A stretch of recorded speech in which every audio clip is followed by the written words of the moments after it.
everybody. Welcome to the webinar. This is Me Too and SAAM webinar focusing on harnessing the momentum of Me Too for Sexual Assault Awareness Month. We're going to have Cara Courchesne from the Maine Coalition presenting about their Can Do campaign, which was a social media campaign about how to act moving forward after Me Too. And then we're going to hear from some local programs about what they have going on next month for SAAM and how they're integrating Me Too into that. Before we get started with Cara, I am going to give you a brief background on Me Too. I assume that everyone probably already knows what we're talking about. But, and housekeeping. We should do housekeeping first. That's important. So note the chat and question box. Peter just wrote in the chat box to everyone to let us know if they have any tech questions or having issues. We do recommend that you use the dial-in audio because it's just a little bit better of a connection usually.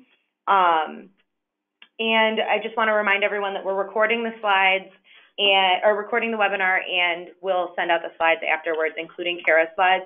So don't rush to be writing down notes or like I know a lot of my slides have links on them. Don't worry about that. You will get a slide that you can just click on a link. So really quickly introducing Me Too. So as I think everyone's somewhat aware at this point, Me Too really went viral in October 2017, but it was originally founded over 10 years before that by Tarana Burke. And it was originally founded as a way for women and girls of color who have experienced sexual violence to heal. And it's worth noting that a lot of survivors have come forward and a lot of prominent men have been exposed and actually seen consequences for their behavior, which is really amazing to see because we don't usually get to see that. But I also want to take a second to acknowledge that the people who have benefited the most have been white women, particularly very privileged white women with the wealth and power that celebrities have. While they've tried to shed some light on harassment in hotels and restaurants and other less glamorous professions, and those a lot of those celebrities who are benefiting from it have worked to make sure that they're helping women in less privileged positions through financially supporting legal action on behalf of those women. I just want to take a second to acknowledge women of color have consistently been pioneers in the field, and white women, we've sort of have always reaped the benefits of that. And there's a lot of things that we could talk about related to the Me Too movement. We're not going to get to everything in this webinar. We're really focused on seizing this moment for awareness. But the end of the webinar does have some resources about the Me Too movement in general, about how to make sure that your awareness activity is as inclusive as possible and is really centering those groups that aren't being included in the current conversation around Me Too. So Sexual Assault Awareness Month. The theme this year is Embrace Your Voice, which feels really fitting after, as I said, October was when this Me Too movement really went viral online. And I just want to remind everyone of all the different ways that we've gone about awareness efforts. Dating back to during the civil rights era, Rosa Parks working with women like Recky Taylor to come forward and share their stories in newspapers, all the way up to the Me Too movement and this more online-based activism and awareness raising. And with that, one of the resources at the end is going to be about the history of Sexual Assault Awareness Month. It's really fascinating, and I highly recommend checking it out. But at that, I'm going to pass things over to Cara so that she can tell us about her campaign.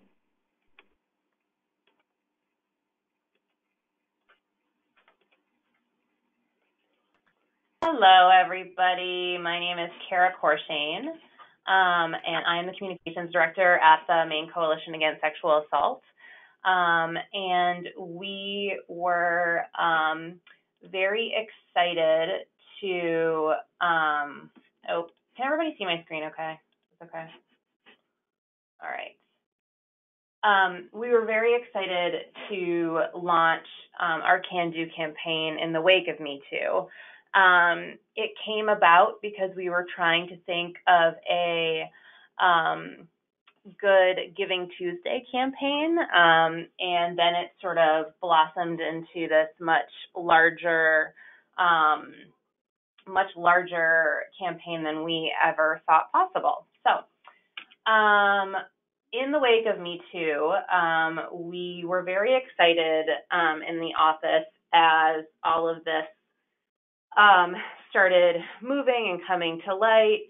And then as a result, and as it kept going, we realized that we had a lot more work to do in response. And that includes, a variety of, updating trainings, making sure that we're in the right places at the right times, working with folks in the legislature around even just their own policy issues just within the State House itself.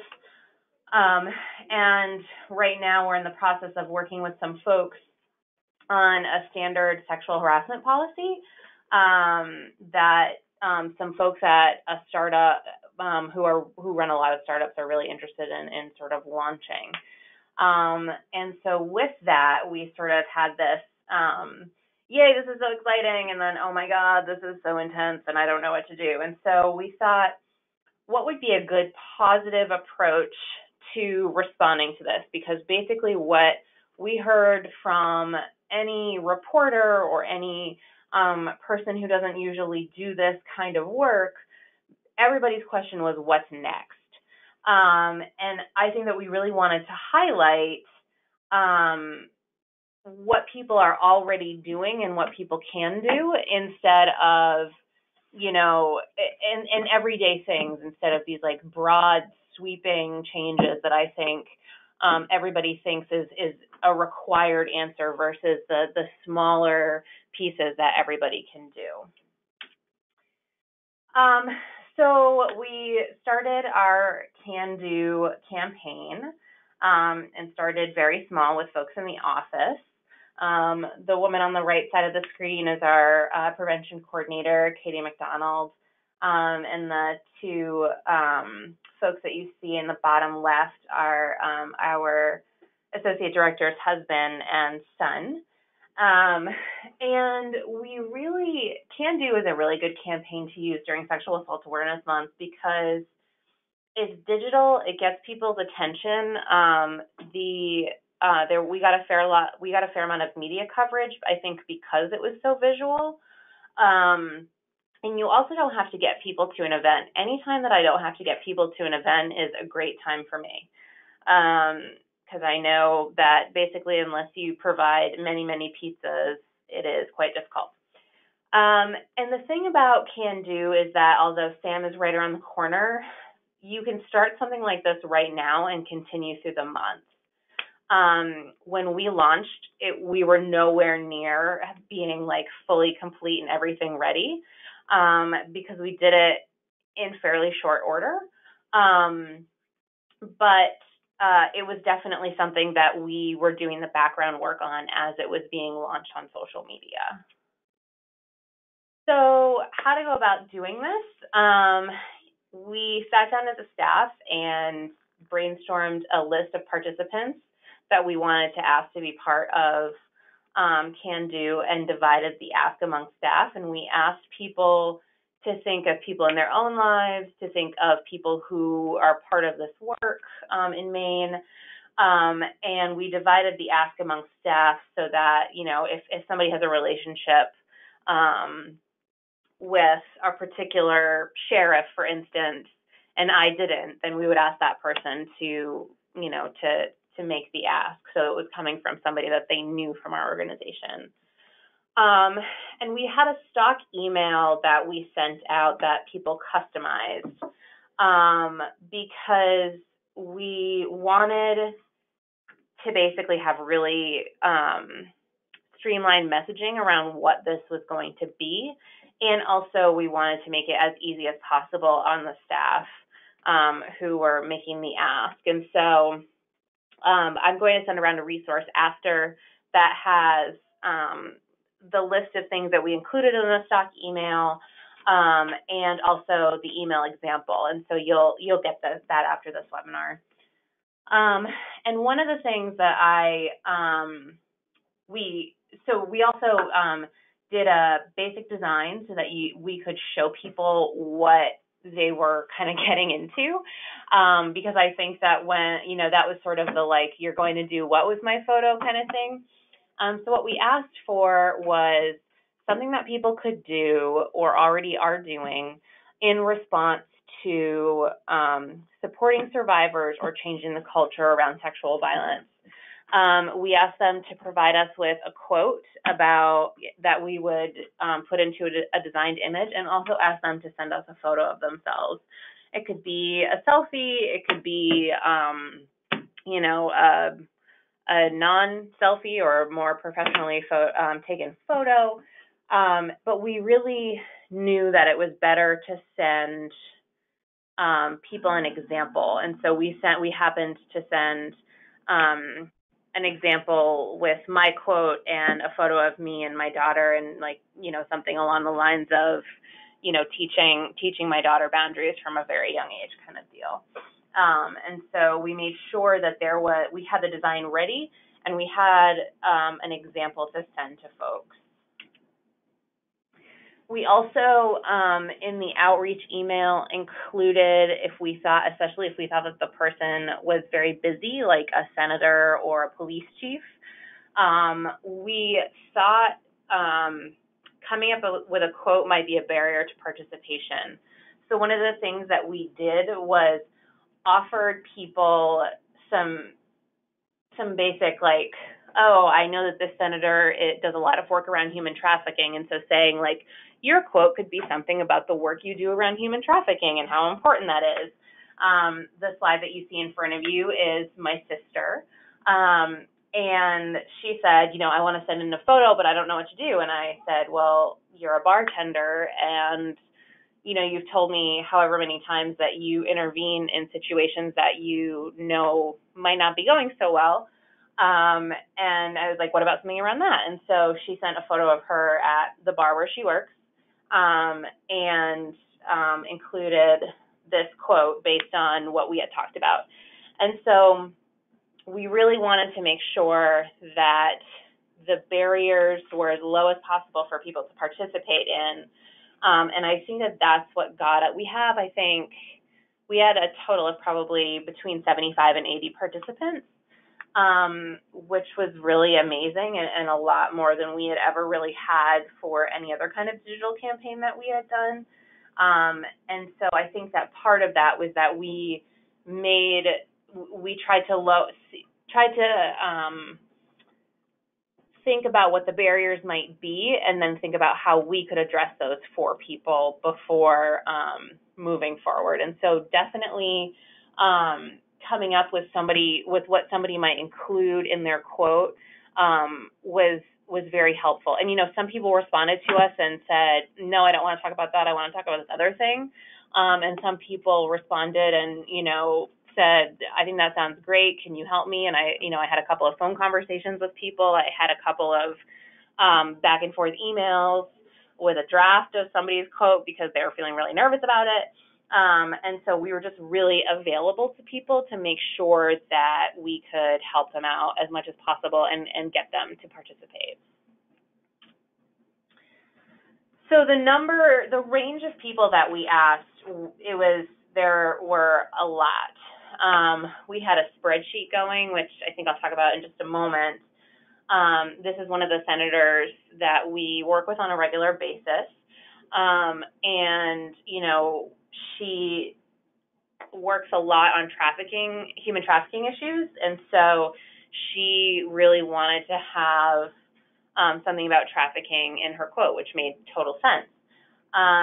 So we asked our friends, our family, folks around the office, people who are allied providers in this work, our board members, people at all of the sexual assault support centers, people from different disciplines. Like we have, as I mentioned, we have senators, and we have a couple of police chiefs and some sheriffs, a couple of district attorneys participated, and just, general public figures. We had a couple of folks from the media participate, which was interesting. They had to ask their editors if it was okay, but it ended up working out really well. And so we just, kind of cast a very wide net. And of course, there were some people who never responded to us at all. And then there were some people who said that they would send something and then they didn't. But, we had asked enough people that the number that we got back was pretty significant. So just some kind of very important pieces that I think would have helped us be a lot more organized than we were around this. These are the things that I would suggest. They aren't necessarily things that we did, but learning from our mistakes, here are the suggestions that I would make. Having a central list that everybody has access to.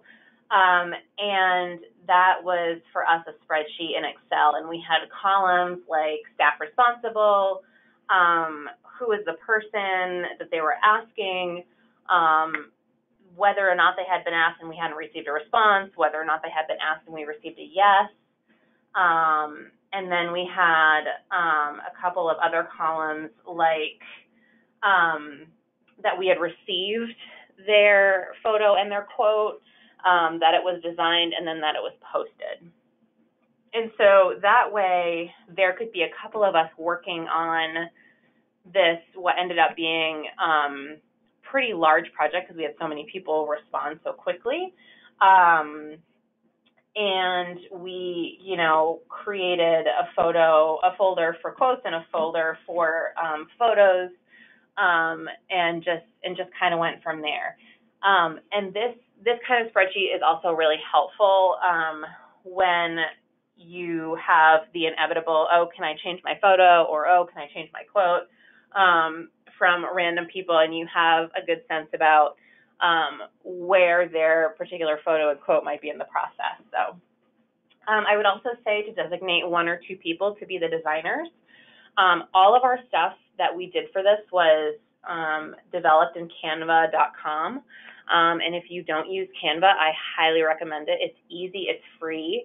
At the end of this presentation, I have a link to a webinar I did for our folks around some really basic design stuff, and some very basic stuff around Canva.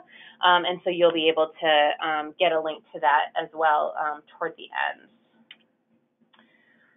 So launching it, we had a digital strategy that we put together that included making sure that we had the goals of our campaign, so what kind of reach we were hoping to achieve. We had a schedule of posts, and so we mostly did this on Facebook. I wish we had done it more on Instagram, but we didn't.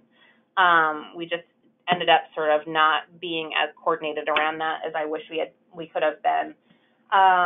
But basically had a good schedule of both time of and which post was being posted, so that we made sure that we had a diverse range of people, so we weren't, putting like all white women up front, or all senators up front, or making sure that if we posted a Democratic senator, then we posted a Republican senator.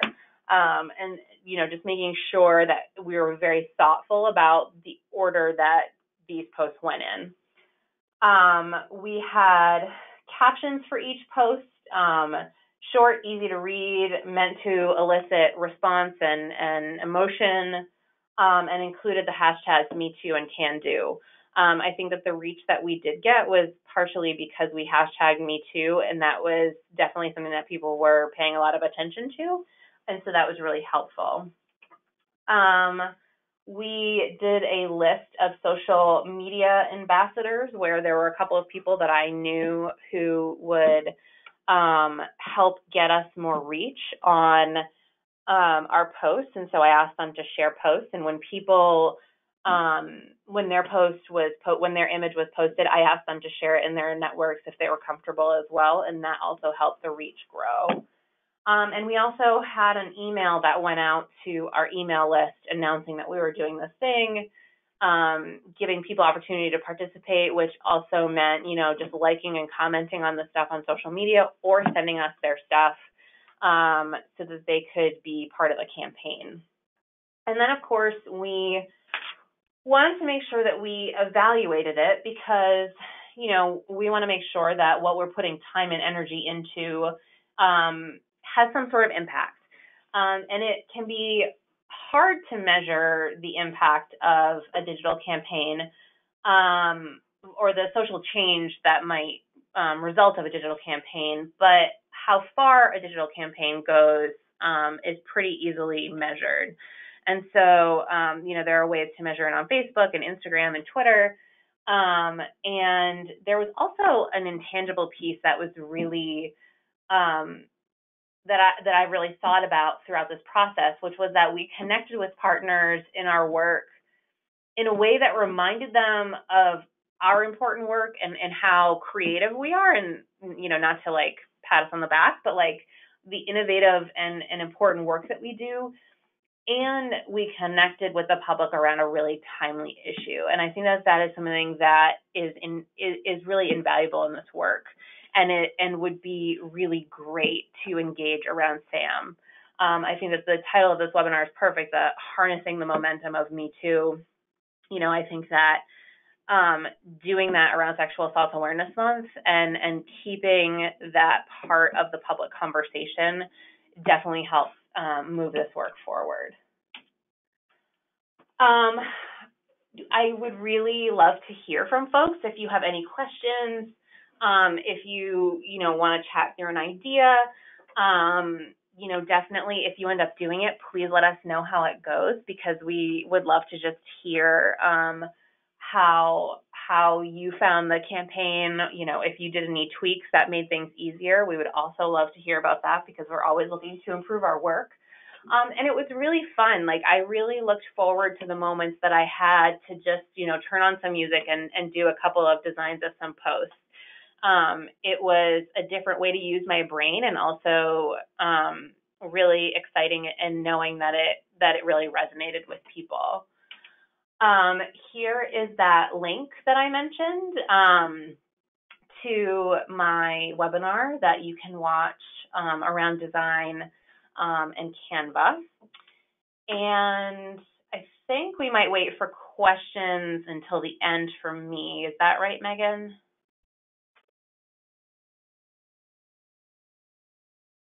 I'm sorry, what was that question?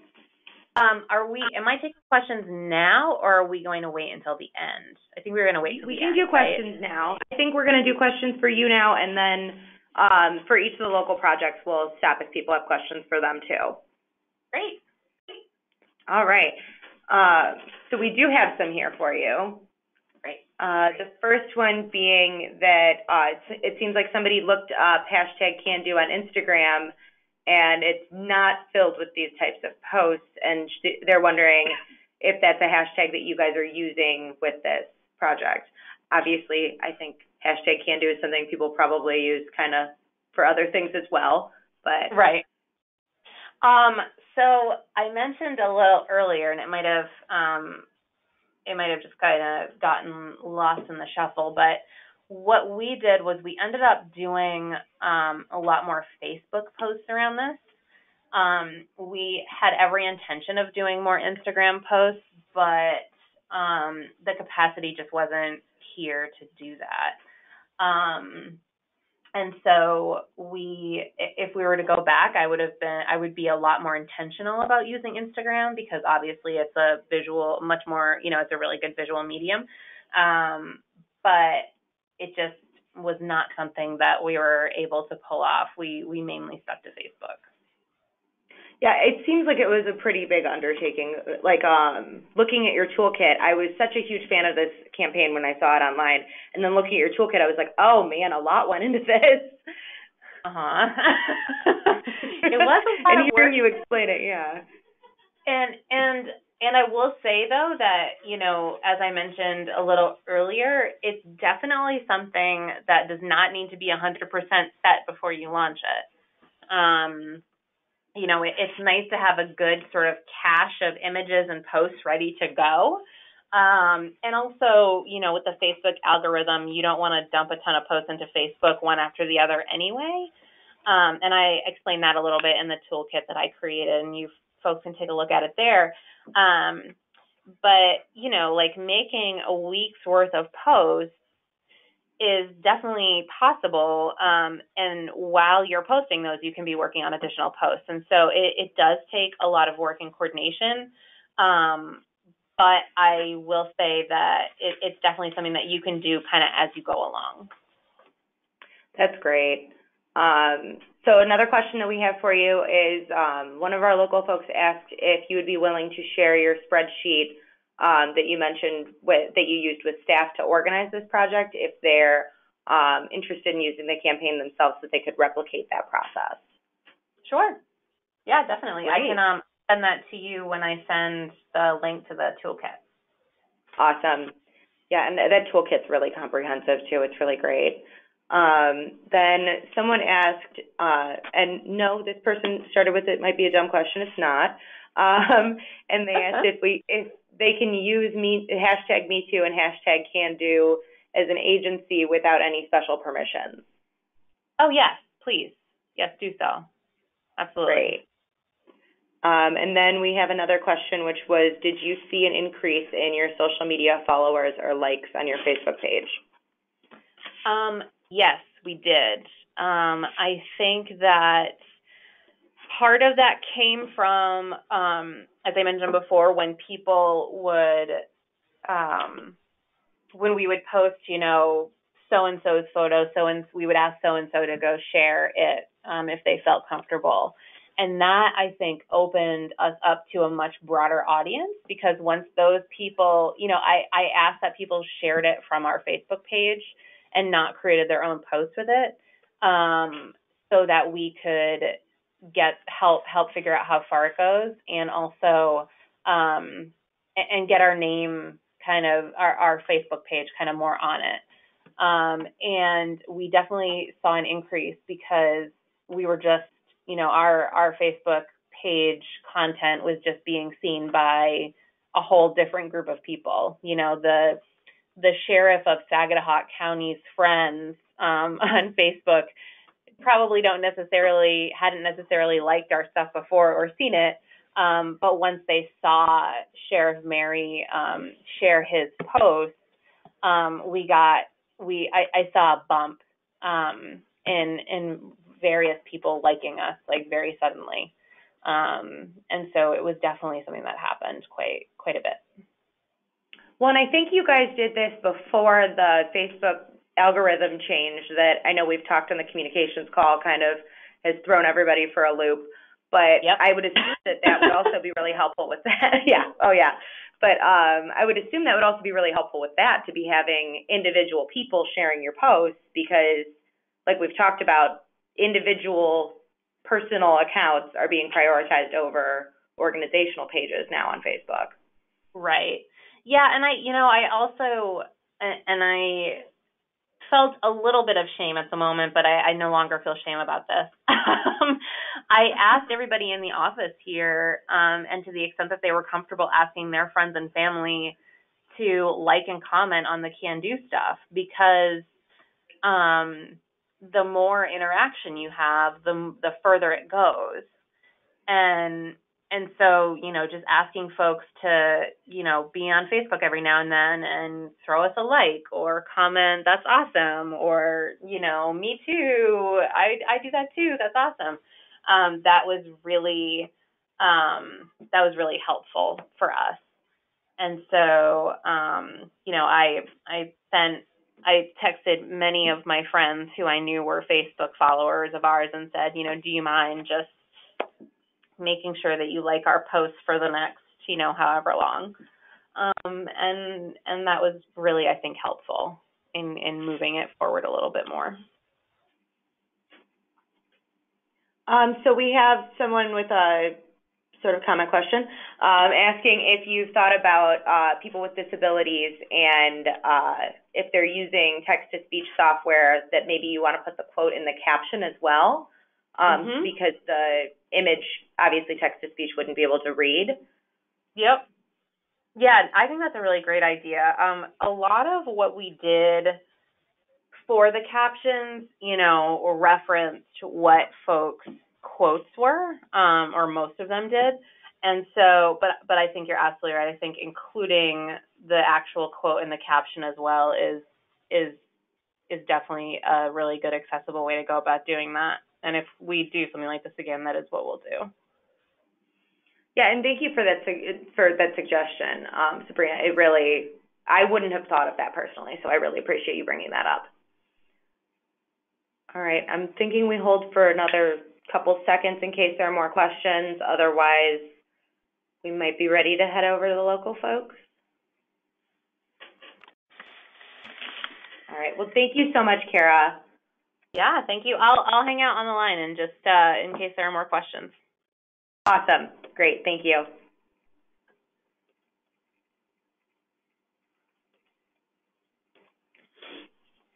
Okay, so yeah, big thanks to Cara.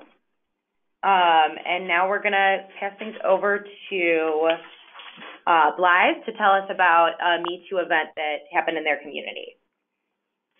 Hi, can everybody hear me okay? Yes. Great. Okay, perfect. So my name is Blythe, and I'm the Sexual Assault Victim Services Coordinator for the Family Support Center. We have offices in Chippewa and Eau Claire counties, and we were so excited to benefit from a Me Too event that was held on February 2nd in Eau Claire.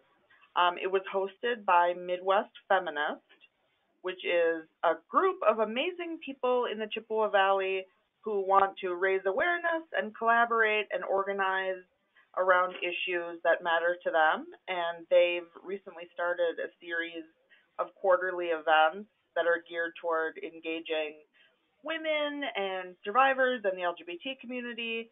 And they chose the Family Support Center to benefit from their event last quarter, and it was the Me Too benefit. It was held at Forage, which is this amazing woman-owned event space in Eau Claire. There was amazing food and drinks that people could purchase, speakers, including survivors who shared their stories, community members who just wanted to show their support. They got me and Amanda Schumacher, who is the sexual assault advocate for our Eau Claire office, to speak. And Jerry Siegel, our executive director, had a few words for the group. There were musicians and singers who performed. That was a lot of fun, too. They had a silent auction. And overall, it was just a fun night that benefited survivors of sexual violence.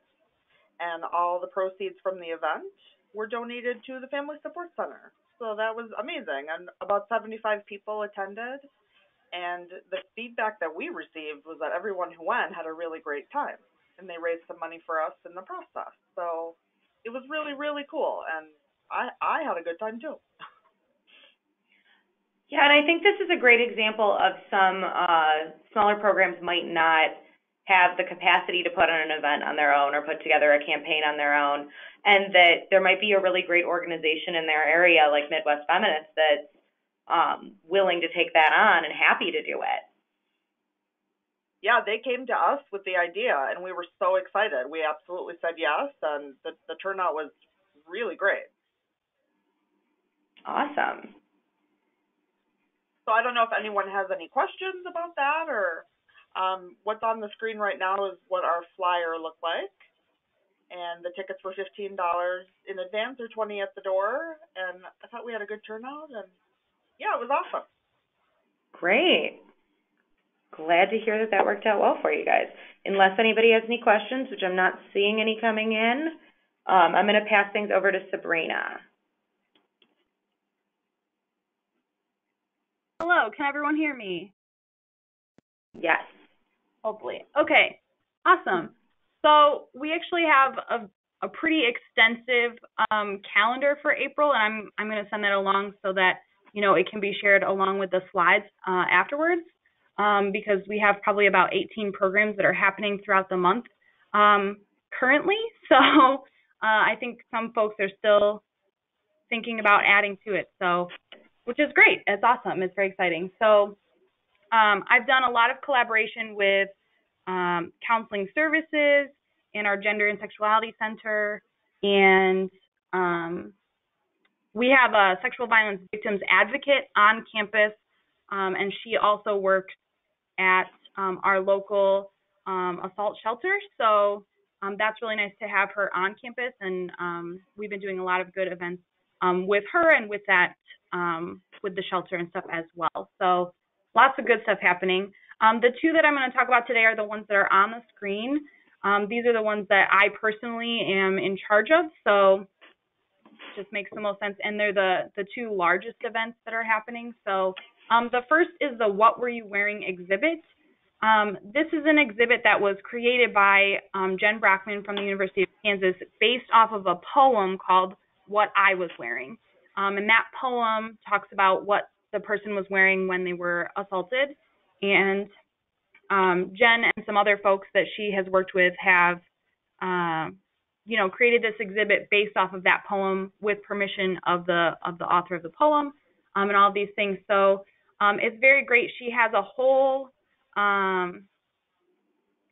toolkit that she sends out to everyone that has installation suggestions, marketing suggestions, kind of all of these things that you can do. And the kit comes with the poem and kind of like an intro to what the exhibit is, and then it comes with all of the stories that are posted. So as you can see in the pictures, people's stories are posted up next to the outfits and the clothing that are described in their story. So it really is meant to kind of dispel this idea that, what someone was wearing, that they were asking for it or things like that, that was the choice that they made, and, whatever. We know, we're familiar. So basically it's meant to dispel that kind of idea, stop, victim blaming and things like that. One of the things that I'm really excited about is that our victims advocate on campus, she has a support group that she does every week, and some of the students in that support group have offered up their stories to us. So it's really exciting that we can actually have, not just stories that people can relate to or things like that, but that these are real stories from our students on our campus that, we can show and help people understand that this is a problem. So that is exciting. If you email her, I put her email on there. She is happy to send you the toolkit so that you can get it all set up. Basically, all that I have had to do at this point is collect clothing. So we're doing clothing donations and things like that on campus. Anything else, I'm just going to go buy it from the local thrift store and things like that. But just clothing donations and finding a space to set it up and setting it up. But all the stories and all the suggestions all are in the toolkit. So it's very exciting. The other big thing that we're doing is we're bringing the Sex and Drugs show from High Impact Training, and their information, their website is there. It's very cool. They call it intervention theater. So basically they have these actors and they come out and they act out these different scenarios, but then they have a discussion with the audience. So it's very like discussion-based audience participation in what is happening on the stage, and taking, suggestions for like, what would you do in this situation? And then the actors act out that suggestion to kind of see how it might go and things like that. So we're very excited for that as well. And their website also has, it comes with all the posters and marketing and stuff is already available. So all you have to do is get the space and put your information on there as well. So, and then also my contact information is on there if you have any questions about those or the other ones that will be sent out as well. All right, we do have a couple questions coming in. The first one is, what is the poem called? The poem is called What I Was Wearing. Great. I apologize, I don't know who wrote it. If you search the What Were You Wearing exhibit just on Google, tons of articles come up. I'm sure one of them mentions the poem as well. Great. And the poem is in the toolkit, so. Awesome. And then someone wants to know where you're putting the exhibit itself. Yes, so we are putting the exhibit in just one of our meeting rooms in our student union. I met with our building coordinator, and she had a lot of great ideas. So we talked about getting some mannequins from the theater department, and maybe getting some clothes from them as well if we still need some. And we have an art gallery on campus, so we talked about we weren't able to get into that space, but we did talk about meeting with them and seeing if we could get like some different like pedestals and different display options and things like that. So it's not really a space where we can hang things on the walls, unfortunately. So looking at other things that we can do, similar to the picture that's on there, right? They're using these clothing racks and costume racks and things like that. So just being very creative with the ways that we're displaying them. We had some people reach out that they have some mannequins, so it's still kind of up in the air, but we're just hosting it in a meeting space in our student union, which is a fairly heavy trafficked area, and it's going to be open for a whole week. So we're going to set it up on Sunday night, and it will be open Monday through Friday, the whole time that the student union is open, which I think is really cool because the student union has the longest hours of any building on campus. They're open from 7 a.m. to 11 p.m. So it'll be open all day. So even when we're not here, people can still go in and enjoy that exhibit or, take a look at it and things like that. And then the last thing I want to mention is there is a counter. The room that we're in has a counter, but you could set up a table or something like that. We're just making sure we're very conscious about that there are resources available to students. So we're having a kickoff event on the Monday where, we will be present and we will have a table set up that people can come talk to us if they want to. But certainly we can't, staff that room 24 hours a day. So making sure that all of our resources are available to students or to anyone who is going in there and may need to seek help, either after that or, just in general. Great. Yeah, that's super important. And relating to that, actually, one of the questions that we had coming in was, are you addressing triggers with a warning, any kind of content warning or anything like that? Yep. So that is part of the toolkit. As I have put advertisements online, and we have an events calendar on our university website and things like that, I did put a trigger warning that says, this program covers topics of sexual violence. Resources are available if you need them, but just be aware it may cause, an emotional response and things like that. Part of the toolkit specifically for the exhibit does have, it has like this intro thing, and they suggest that you put it, at the entryway of the exhibit, right? So the room that we're in has 2 doors, so I'll just be printing 2 copies of that and making sure that it's right at the entryway. It explains what the exhibit is, what the purpose is, and it mentions, like this, is a heavy topic. It could be emotional for some people, it could be triggering for some people, and things like that. So those will be posted at the entrances before people walk in. Hopefully they read it before they walk in, but I have included that, the trigger warning in all of our advertisements as well. Great. Yeah, that's really important. And someone chimed in with the author of the poem is Mary Simmerling. Thank you, Angie, for that. Perfect. Thank you. Oh, she then responded saying that she thought. All right. Unless there's any other questions, I'm going to pass things over to Dawn to tell us about Denim Day. Hi, can you hear me? Yes. Excellent. So my name is Dawn Helmrich, and I am one of the organizers for Denim Day in the greater Milwaukee area. We have a lot going on throughout April, but I'm just going to focus specifically on what we're doing for April 25th. This is the 6th year that the city of Milwaukee has participated in Denim Day, and every year it's sort of gotten bigger and bigger and bigger, and our intention is for it to be even bigger this year. This year, we specifically are targeting our faith-based communities.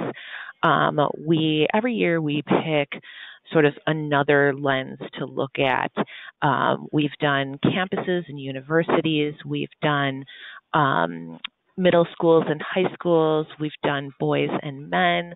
We've done community engagement, and we sort of snowball that. So we encourage everyone who's participated previously to continue to participate, and then we focus our attention on a specific group to get them engaged. So this year it's been our faith-based organizations. We're very lucky. We have a great partnership with our mayor's office, and that they have an actual liaison, a faith-based liaison that works with over 300 different faith-based groups. And so we just sent out our letter for distribution to all of those faith-based groups, inviting them to participate in Denim Day this year. What's really nice is that we have a website specific to Milwaukee, denimdaymke.org, and that website brings you to a tab that says toolkits, and under that tab are toolkits that are that have specific ideas of events, things that people can do, more than just wearing jeans. So we created a faith-based toolkit as well that has like little blurbs that faith-based organizations can put into their church bulletins, or workshops they can have for their youth groups, or jean decorating that they can do, or displays that they can put out in the entranceway of their churches, sermons that they can give that are specific, or panels of survivors that they can have in their church groups. So we do make sure that we have toolkits for each one of those populations that we're focusing on. So we have toolkits for students and toolkits for boys and men that are specific, and we continue to keep those on our website for the whole, for every single year. One of the cool things that we did last year is that we hung jeans downtown in Milwaukee, all the way from 3rd and Wisconsin Avenue to the lakefront. So there were jeans that were hanging on every lamppost in that area. It was quite the undertaking, and took us a while to sort of figure out who was going to be in charge of hanging the jeans and who was going to be in charge of taking them down, and what we did with them after. We thought that it was going to be a one-time thing, but it was incredibly popular and really, really powerful. And I have to give Fond du Lac County credit for it, because that's where I saw it and I stole it from them. So if anybody's on the line from Fond du Lac, you guys are awesome. That was really cool, and we took it from you. But it was so popular that people really wanted to have that display hung again. So unfortunately, we took the jeans down, laundered them, and donated them. So we have to re-get jeans this year to be able to hang them downtown. So we're working on that. It's about 120 pairs of jeans that are going to get hung. But this year, some of the feedback that we received was the jeans were really great, and if you knew what Denim Day was, you would totally know what they were doing hanging up there. But if you had no idea and you weren't with anybody who did know, you just kind of wondered, what were they doing hanging up there? So this year, we've created, it says on here 4 banners. That was a really great intention, but we created 2 banners, one that says hashtag #MeTooMKE and one that says hashtag DenimDayMKE. The other 2 were too long to fit on a 5-foot banner. This is like super grassrootsy. So it's actually my husband who made the banners with stencils and denim waterproof paint. So we didn't have this big budget where we were able to, get these, handcrafted banners, but they look great, and they will hang. We made 20 of them, 10 Me Too MKE and 10 Denim Day MKE, and they will hang after every 3rd pair of jeans, so that people can go to those hashtags to find out why those jeans are hanging there. So we're super, super excited about that. We're also doing an ambassador training for youth ages 15 to 22 on March 27th and 28th, where we provide the youth with toolkits on what they can do to canvass their neighborhoods, their businesses in their neighborhoods, to promote and support Denim Day and the participation of Denim Day in their community. We did it last year. It was super successful. We got youth from all four corners of the city of Milwaukee. So they were able to sort of cover and canvass all of those areas. The youth are attached to organizations, so they don't just go out by themselves. They're with an adult. They get a 2-hour training to talk about what Denim Day is and how people can participate. We provide them with flyers and stickers and information about like frequently asked questions by adults to youth about sexual violence. So it's a pretty broad, high-level training just to make people aware that Denim Day is happening and what they can do to participate. We also create denim bags. They're these cute little bags. They have a little pocket in the front. We put our Denim Day sticker on them, and then we ask people to donate hygiene products like lip gloss, lotions, hand sanitizers, and then little these tiny little Beanie Baby stuffed animals. And we put these kits together and we give the kits to the Sexual Assault Treatment Center here in Milwaukee. They do the rape kits for survivors, and they always like the survivor to be able to leave with something in their hand that makes them feel good and helps them with their healing process. And so we're working on packing. We'd like to pack about 500 bags for survivors. We'd like to take them, last year we did about 80 bags. We'd like to take them outside of just the Sexual Assault Treatment Center because we know that a lot of survivors access services without going to the hospital or without reporting to the police. So we want to make sure that they're in the UMOS Latino Resource Center, that they're at the African American Coalition, that they are at the Hmong American Women's Association, so that survivors that don't traditionally go to the police or to the hospital also will be able to have those kits. On top of that, we have Team Teal 365, which does paint. This says pain, but it's Paint the Town Teal Day on April 13th. We have a big press conference that we do. The mayor has co-chaired our event, or has co-chaired Denim Day for the past 6 years.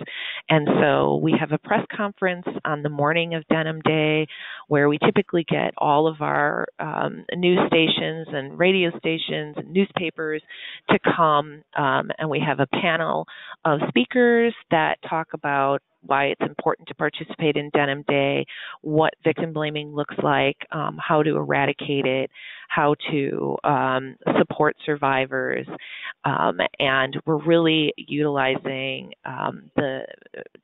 jumping off the Me Too movement on our social media sites.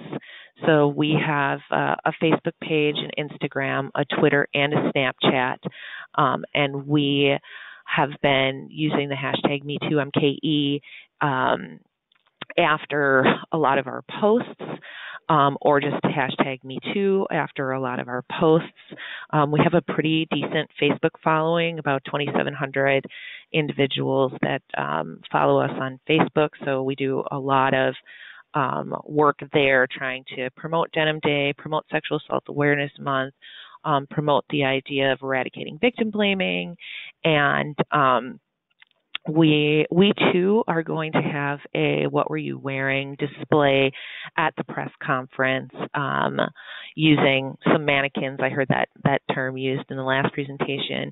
Some mannequins that were donated, and so that's going to be sort of our backdrop for our press conference. So there's a lot that is going on, and I think I'll just leave it there. I think I'm over my 5 minutes. I'll leave it there, and just if anybody has any questions. Oh, you're fine with going over your 5 minutes. Don't worry about that. We're a little ahead of schedule. Okay. But actually, so I do have a question. First of all, I have a question that I thought of because you might have said this and I missed it. And I think most people probably know, but do you want to briefly explain what Denim Day is? Oh, sure, of course. And I did not explain what it was. So Denim Day is a day that is an international day to support survivors of sexual assault, and it came about because of a woman in Italy who was raped by her driving instructor. She pressed charges. He got convicted. He appealed the conviction, and eventually it went to the highest court in Italy, and the conviction was overturned because the woman was wearing tight jeans and had to physically remove them. Therefore, the judge said that she was giving consent. The women of the Italian parliament were infuriated by this, and they all showed up in protest wearing very tight jeans. And so this Wednesday in April, it's supposed to be the third Wednesday in April, but it keeps conflicting with other things. So this year, it's the fourth Wednesday in April, sort of became this day to honor survivors and to eradicate victim blaming, and it filtered down from Italy into California, which is where the main base is for Denim Day, is Los Angeles. So you can look up Denim Day USA or Denim Day in LA. And the Denim Day website, the national one, has really great toolkits too. We sort of have our own logo for specific to Milwaukee, but there's, like I said, there's national ones, and you can get buttons and all kinds of things. We've just sort of done our own thing in terms of logos. We have stickers that say ask me why I'm wearing denim. We have stickers that say I support survivors of sexual assault. We ask people to wear those stickers on Denim Day through the month of April just to get people talking about it. Great. So then another question from one of the attendees was, for the press conference with the mayor, will there be an American Sign Language interpreter there by any chance? That's a really great question, and I would have to check with the mayor's office to see if they do that. But that's a really great question, and I don't know that we've had that in the past, so I'll follow up on that. Thank you. Great. And thanks, Kyle, for that suggestion. I'm not seeing any other questions coming in. If we do get any while I'm going over the resources, I can come back, but I think that we're going to move on to resources now, if that's okay. MECASA events. Sorry, I forgot about this part, that I was supposed to talk about my own events. Well, our own events, I should say. No. Okay, hold on. Something weird's happening. But do we still need to do that? Technical difficulties. Yes, we're having some mild technical difficulties. Okay.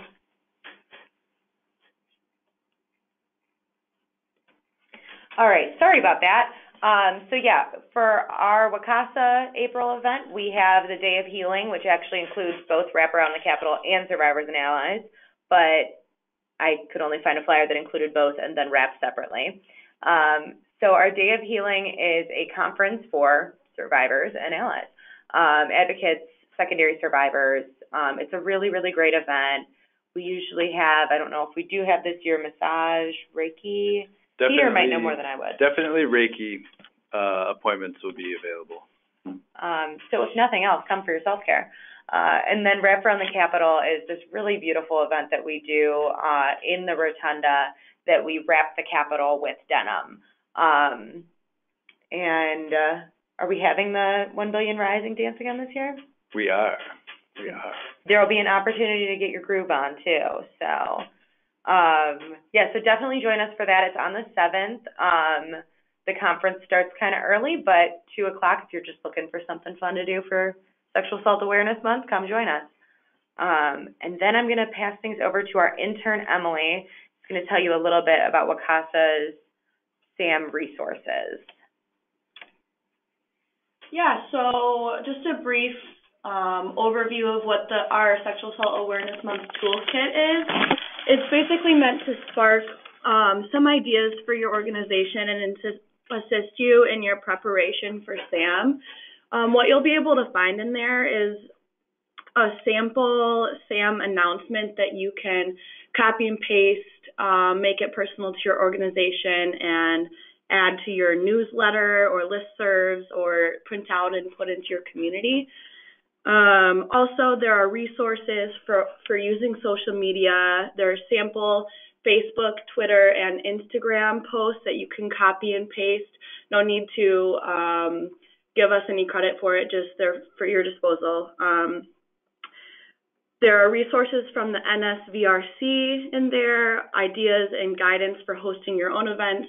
It sounds like you all have some pretty great events on your schedules that you're putting effort into, but if you are looking for any more ideas of events to host, there's some ideas in there, and what's called Program in a Box. You can click on that, and it'll take you to a really great website that I found where it'll help you step by step how to host an event. There's some Wisconsin event information and how to promote your event. So basically there is a SAAM calendar that there's a link to, and you can also find our SAAM calendar on our website under SAAM. And you can either add the events yourself into the SAAM calendar or let us know what your events are and we'll add them there for you. Awesome. Yeah, and be sure to send us your SAAM events. If not just for the calendar, we also, as WCASA staff, like to get out and attend your events in the community. So definitely let us know what you guys have going on. And then these are some resources from NSVRC that may or may not be in that toolkit. I'm not sure now that I'm thinking about it. But NSVRC really has some great resources available, including their action kit, downloadable things that are there for free, as well as I know WCASA purchased a lot of SAAM resources, or the stickers and those kinds of giveaway things, some palm cards that if you come to any of our events or if we come to any of yours, we'll probably bring some along with us to give to you. So come visit us for freebies, basically what I'm telling you. So then I have all of the additional resources. These are, for the most part, not necessarily directly related to SAAM and awareness, more so about the Me Too movement in general and who has been left out of it and how you can integrate things into your SAAM work that will better reach those audiences. So the history of women of color leading the way in the work is also really interesting, just for context. There are articles there about Tarana Burke's work with the Me Too movement, as well as with the history of women of color in the movement more broadly, including, as I mentioned earlier, the work of Rosa Parks with women like Recky Taylor. And then the articles here about centering historically marginalized populations are really just the tip of the iceberg, but I highly recommend checking them out. And think about the ways that in your awareness work you can center women of color and other marginalized communities. Think about what statistics you use, if there are culturally specific providers that you can partner with for these kinds of events, and how you can make your events more inviting to a diverse community. And then the general info ones are more of if you want more information about where the Me Too movement came from, including there's an article about the psychological forces behind the Me Too movement. Actually, I think it might be a podcast. It was really, really interesting, though. I highly recommend that one. As well as there's one in there that's about how the Time's Up Legal Fund works, if you're interested in that. The Me Too K-12 ones, another population that is that people are thinking is being left out of the Me Too movement a little bit, because it talks about where sexual harassment really starts at a much younger age than we consider. We usually think about sexual harassment happening at work. We don't consider as much that it happens in high school, middle school, elementary school, kindergarten probably. And that's really important because of both the impact on the youth that are harassed, but also that it sends the dangerous message that sexual harassment is normal and acceptable behavior. And the now what resources are sort of where we want to see this movement go beyond SAAM. And in SAAM and beyond, I guess I should say. And we've gotten a lot of TA requests about sexual harassment resources. So I want to specifically point out that National Women's Law Center link, that second one under Me Too Now What, is a really, really great resource for that. Other than that, I'll be sure to send out Cara's slides as well as the toolkit for the Can Do campaign and any other resources that she has available. I'm going to make sure to add Denim Day Milwaukee's website to the list of additional resources here at the end, because I don't think that the link on Dawn's slide will, actually, I could just add that to Dawn's slide. The link on Dawn's slide, because it was a PDF, I think might not show up. But other than that, if anyone has any questions, otherwise just thanks for attending.